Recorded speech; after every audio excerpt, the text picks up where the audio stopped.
তো আজকে আপনাদের জন্য কিন্তু খুশির খবর এসে গেল। অর্থাৎ লক্ষ্মী ভান্ডার, বার্ধক্য ভাতা, বিধবা ভাতা, প্রতিবন্ধী ভাতা, তারপরে কন্যাশ্রী, রূপশ্রী, যুবশ্রী, যত কিছু রাজ্য সরকারের প্রকল্প আছে প্রত্যেকটি প্রকল্পের জন্য কিন্তু দুর্দান্ত আপডেট আজকে এসে গেল। কারণ যেইটার জন্য এতদিন আপনারা অপেক্ষা করেছিলেন, ইয়েস, দুয়ারে সরকার, সেই দুয়ারে সরকার ক্যাম্প কিন্তু চালু হতে চলেছে খুব শীঘ্রই। কবে থেকে চালু হবে, দুয়ারে সরকার ক্যাম্পে কোন কোন প্রকল্পের ফর্ম জমা করতে পারবেন এবং আপনাদেরকে এখন থেকে কি কি ডকুমেন্টস রেডি রাখতে হবে, বিস্তারিত জানতে গেলে আজকে ভিডিওটা ফুল ওয়াচ করুন। আর যারা চ্যানেলে নতুন তারা অবশ্যই চ্যানেলটিকে সাবস্ক্রাইব করে রাখুন। তো শুরুতে একটি প্রতিবেদন আপনাদের সামনে তুলে ধরছি। প্রতিবেদনটি নেওয়া হয়েছে জানতে হবে নিউজ চ্যানেল গুগল থেকে। দেখুন কি বলা হচ্ছে, দুয়ারে সরকার ক্যাম্পের জন্য প্রস্তুতি, সরকার ডেট 2024। এই ক্যাম্পে অংশ নিতে ইচ্ছুক ব্যক্তিরা নিজেদের প্রয়োজনীয় নথিপত্র আগে থেকে প্রস্তুত করে রাখতে পারেন। বিশেষত যাদের এখনো কোনো প্রকল্পের সুবিধা নেওয়া হয়নি তাদের জন্য এটি আরও একটি সুবর্ণ সুযোগ হতে চলেছে। দেখুন বন্ধুরা, এখানে নতুন যারা আবেদন করতে যাচ্ছেন তাদের জন্য একটি সুবর্ণ সুযোগ, এবং যারা পুরনো আবেদন করেছিলেন কিন্তু আবেদনটি কোনো কারণে রিজেক্ট হয়ে গেছে বা কোনো রকম হয়তো সরকারি প্রকল্পের টাকা আপনারা পাচ্ছেন না, সেই জন্য তাদের জন্য কিন্তু খুব হেল্পফুল একটি স্কিম হচ্ছে এই দুয়ারে সরকার স্কিম। যদিও এখনো পর্যন্ত নির্দিষ্ট কোনো তারিখ ঘোষণা করা হয়নি, আশা করা যাচ্ছে ডিসেম্বরের শেষের দিকে অথবা ডিসেম্বরের প্রথম সপ্তাহে এই ক্যাম্প শুরু হবে। সাম্প্রতিক সময়ে একটি ব্যানার সোশ্যাল মিডিয়ায় ঘোরাফেরা করছে, সেখানে দাবি করা হচ্ছে যে নভেম্বরের শেষের দিকে আবারও দুয়ারে সরকার ক্যাম্প পশ্চিমবঙ্গ জুড়ে শুরু হতে চলেছে। অর্থাৎ আপনারা যারা যারা নতুন লক্ষ্মী ভান্ডার পেতে চাইছেন, যারা যারা নতুন বিধবা ভাতা, বার্ধক্য ভাতা, প্রতিবন্ধী ভাতা, কন্যাশ্রী, রূপশ্রী, শিক্ষাশ্রী, যত কিছু প্রকল্পের আবেদন করতে চাইছেন প্রত্যেকটা প্রকল্পের জন্য আপনাদের নির্দিষ্ট প্রয়োজনীয় ডকুমেন্টসগুলিকে রেডি করে রাখুন এবং এই নভেম্বর মাসের শেষ না হলে ডিসেম্বরের ফার্স্ট উইকে আমি নেক্সট আরেকটা ভিডিও বানিয়ে আপনাদেরকে ডেটটা জানিয়ে দেবো। কারণ কোন সময় হবে সেটা জানানো হয়েছে, কিন্তু এক্স্যাক্টলি কোন ডেট থেকে স্টার্ট হবে, কোন ডেটে কোন জেলায় হবে সেটা কিন্তু এখনো ঘোষণা হয়নি, কারণ বিভিন্ন জেলার জন্য বিভিন্ন তারিখ থাকা হয়। সেটা আমি আপনাদেরকে ভিডিও বানিয়ে শেয়ার করে দেবো। এই দুয়ারে সরকার ক্যাম্পে কি কি প্রকল্পের জন্য এবারে আবেদন করতে পারবেন তার লিস্ট একবার দেখে নিন।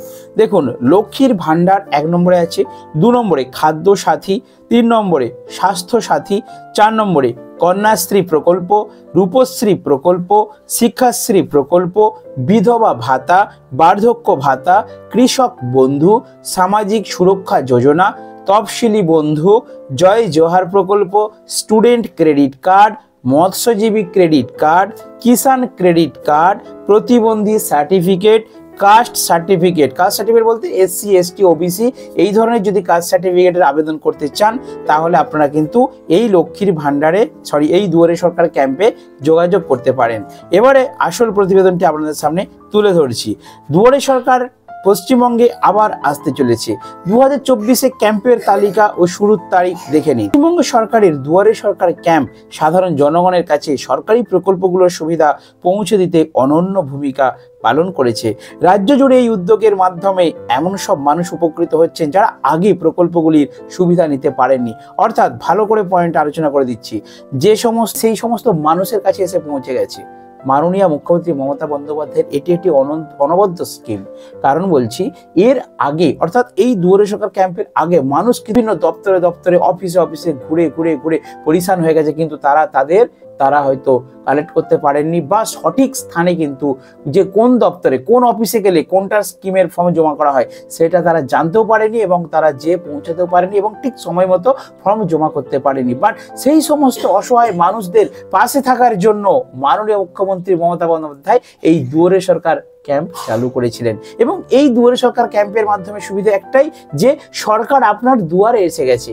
অর্থাৎ যে সমস্ত সরকারি প্রকল্পগুলোর আমি নাম বললাম, এই সমস্ত সরকারি প্রকল্পের যদি কোনো টাকা আপনারা পেতে চান তাহলে আপনাদেরকে একদম সামনাসামনি আপনাদের পঞ্চায়েত এলাকায় যেই ডেটে দুয়ারে সরকার ক্যাম্প হবে সেখানে আপনাদেরকে ফর্ম কালেক্ট করে জমা দিতে হবে।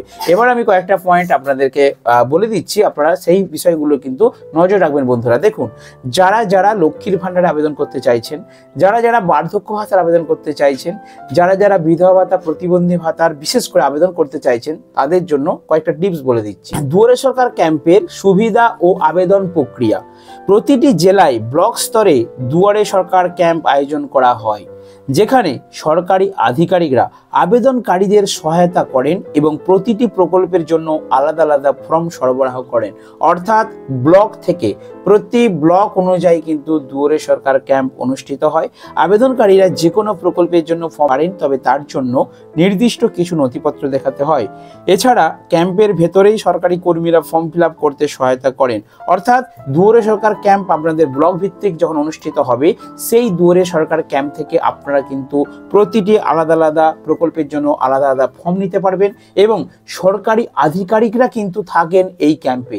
এই ক্যাম্পে কিন্তু সাধারণ কোনো ব্যক্তিরা থাকেন না, এখানে থাকেন ডাইরেক্ট সরকারি দপ্তরের যে স্টাফেরা, তাঁরা থাকেন। ঠিক আছে, অর্থাৎ সমাজ কল্যাণ দপ্তরের কর্মীরা কিন্তু ওখানে থাকেন, সরকারি আধিকারিকরা। তো তাদের কাছে দেখুন দুটো বিষয়, যারা নতুন করবেন তারা জানতে পারবেন তথ্য, জেনে নিয়ে তারপর ফিল আপ করে জমা দিতে পারবেন এবং এমনকি ওই ফর্ম ফিল আপেও সাহায্য করার জন্য প্রয়োজনীয় কিন্তু সেখানে স্টাফ থাকে। আরেকটা কথা বলি, যাদের ডাউট আছে, অর্থাৎ কেউ কেউ আমাকে কমেন্ট করেছিলেন যে বার্ধক্য ভাতার জন্য আবেদন করেছেন, তাদেরকে অ্যাপ্রুভ দেখাচ্ছে কিন্তু টাকা পাচ্ছেন না, লক্ষ্মীর ভান্ডার অ্যাপ্রুভ হয়ে গেছে কিন্তু টাকা পাচ্ছেন না। তো আপনারা আপনাদের পূর্বের যে আবেদনটা করেছিলেন লক্ষ্মী ভান্ডার যদি করে, দুয়ারে সরকার যদি করে, রেজিস্ট্রেশন নাম্বারের যে রসিদটা দিয়েছিল রিসিভ করে, সেই রসিদ নিয়ে কিন্তু এই ক্যাম্পে ফার্স্ট দিনই কিন্তু আপনারা গিয়ে দেখিয়ে দেবেন, জেনে নেবেন যে এর কি সমস্যা রয়েছে। তো সেটা জেনে নিয়ে প্রয়োজন অনুযায়ী কিন্তু আপনারা ডকুমেন্টসগুলি জমা করবেন। ঠিক আছে, আধিকারিকরা যেটা আপনাদেরকে ইনফরমেশন দেবেন সেই অনুযায়ী কিন্তু আপনারা সেইভাবে কাজ করবেন। আর নতুনদের জন্য ফ্রেশ আমি একটা কিন্তু ভিডিও বানিয়ে দেবো, কিভাবে আপনারা ফর্ম ফিল আপ করবেন, কি কি প্রকল্পের ফর্ম পাওয়া যাবে এবং ক তারিখ থেকে এই দুয়ারে সরকার ক্যাম্প চালু হবে। তো মেন যে ডকুমেন্টসগুলোর কথা আমি বলছিলাম, অর্থাৎ ভোটার কার্ড, আধার কার্ড, প্যান কার্ড এবং ব্যাংক অ্যাকাউন্ট। এই চারটে কার্ডের প্রথম পয়েন্ট হচ্ছে নামের বানান। ঠিক আছে, অর্থাৎ নামের যে বানানটা, স্পেলিং, সেই বানানটা কিন্তু আপনারা ঠিক দেখে নেবেন। কারো কারো টাইটেলের প্রবলেম থাকে, কারো কারো মাঝে মিডল নেমের প্রবলেম থাকে, অর্থাৎ কোন ডকুমেন্টসে কুমার আছে, কোনো ডকুমেন্টসে নেই, কোনোটায় মাইতির MITI আছে, কোনোটায় TY আছে। আবার কারো কারো মহিলাদের বিশেষ করে বাপের বাড়ির অ্যাড্রেসটা মানে ঠিকানাটা যে আছে সেই ঠিকানার ভুল আছে। আবার নামে কি হচ্ছে, বাপের বাড়ির টাইটেলটা আছে, ভোটার কার্ডে স্বামীর বাড়ির টাইটেল আছে, আর আধার কার্ডে বাপের বাড়ির টাইটেল রয়ে গেছে। তো এইরকম অনেক প্রবলেম কিন্তু আপনাদের কাছে রিকোয়েস্ট করছি, আপনারা যেহেতু খুব সামনাসামনি দুয়ারে সরকার ক্যাম্প চালু হচ্ছে, আপনারা এই ডকুমেন্টসগুলো, এখন কিন্তু সমস্ত অফিস খোলা রয়েছে এবং বিভিন্ন কাজ কিন্তু এখন চলছে। ঠিক আছে, অর্থাৎ আপনাদের নামের কোনো প্রবলেম থাকলে ঠিক করতে পারবেন, ডেট অফ বার্থ যেটা বলছিলাম, ডেট অফ বার্থও আপনারা ঠিক করে রাখবেন। তো এই প্রবলেমগুলো আপনারা বিভিন্ন অনলাইন সেন্টার আছে সেখানে যোগাযোগ করুন, বিভিন্ন ব্যাংকের শাখায় আধার কার্ড কালেকশন হচ্ছে, পোস্ট অফিসে হচ্ছে, সেসব জায়গায় গিয়ে আপনাদের ডকুমেন্টসগুলোকে ঠিকঠাক করে রাখুন, কারণ খুব শীঘ্র আপনাদের দুয়ারে সরকার ক্যাম্প চালু হচ্ছে। অতএব এটা বিরাট একটা খুশির খবর। আরেকটা কথা বলি, ডেট অফ বার্থ, দেখুন বার্ধক্য ভাতা চালু হয় ডেট অফ বার্থটা ধরে, অর্থাৎ লক্ষ্মীর ভান্ডার বন্ধ হওয়ার পরেই কিন্তু বার্ধক্য ভাতা চালু হয়ে যায়। ওকে, অর্থাৎ লক্ষ্মী ভান্ডার যারা পাচ্ছেন, যাদের 60 বছর কমপ্লিট হবে, তাদের কিন্তু অটোমেটিক বার্ধক্য ভাতায় কনভার্ট হয়ে যাবে, অর্থাৎ টাকা পেতেই থাকবে। তো সেটা হতে গেলে কিন্তু date of birth very important. আরেকটা কথা বলি, ভোটার কার্ডে একরকম ডেট অফ বার্থ, আধার কার্ডে একরকম ডেট অফ বার্থ থাকলে তারা যদি বার্ধক্য ভাতার জন্য আবেদন করেন, তাদের কিন্তু টাকা আটকে যাবে। আপনারা অ্যাপ্লিকেশন করে দেবেন কিন্তু টাকা পাবেন না। ঠিক আছে, অতএব নামের বানান, ডেট অফ বার্থ, ব্যাংক অ্যাকাউন্টের নাম, এই কয়েকটি ডকুমেন্টসের তথ্যগুলিকে সঠিক সম্পূর্ণ রাখুন, কারণ তাহলে কি হবে, নেক্সট যে দুয়ারে সরকার ক্যাম্প আসছে সেখানে আপনারা সহজেই ফর্মগুলি জমা করে আপনারা কিন্তু প্রকল্পের সুবিধা নিতে পারবেন। আর আমি নেক্সট ভিডিওতে আপনাদেরকে এই যে প্রকল্পগুলো কবে, মানে কোন কোন প্রকল্প থাকছে, কোন ডেটে, কোন জেলায় এই দুয়ারে সরকার ক্যাম্প হবে, বিস্তারিত আমি কিন্তু আরেকটা সুন্দর ভিডিও বানিয়ে আপনাদের জন্য শেয়ার করব। তার জন্য আমার এই ছোট্ট চ্যানেলটিকে আপনারা কিন্তু সাবস্ক্রাইব করে রাখুন।